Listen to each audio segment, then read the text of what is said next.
আবারও অনিশ্চয়তার মুখে পড়েছে ভারতের বাংলাদেশ সফর।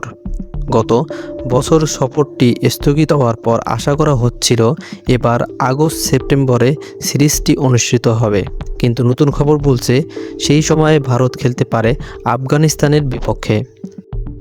নতুন সূচি অনুযায়ী ভারতের বাংলাদেশ সফর 3টি ওয়ানডে ও 3টি টি-20 ম্যাচ হওয়ার কথা ছিল। বিসিবিও এই সিরিজের সম্প্রচার সত্ত্বেও বিক্রয়ের প্রস্তুতি শুরু করেছিল। তাই অনেকের মনে করেছিল সিরিজটি আয়োজনের সম্ভাবনা বেড়েছে।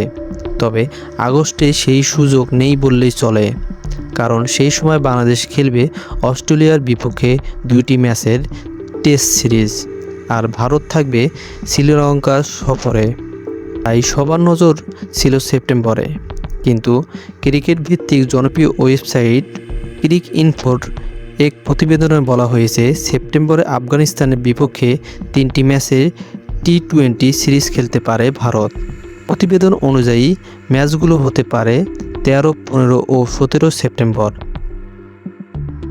আফগানিস্তান তাদের হোম সিরিজ ভারতের মাটিতে আয়োজন করতে চায়। যদি এই সিরিজ চূড়ান্ত হয় তাহলে ভারতে বাংলাদেশ সফর আরও পিছিয়ে পড়বে। এখন দেখার বিষয় শেষ পর্যন্ত ভারত কোন সূচিতে আগ্রহী দেখায়। বাংলাদেশ সফর হবে নাকি আগে আফগানিস্তানের বিপক্ষে মাঠে নামবে, সেটি এখন বড় প্রশ্ন।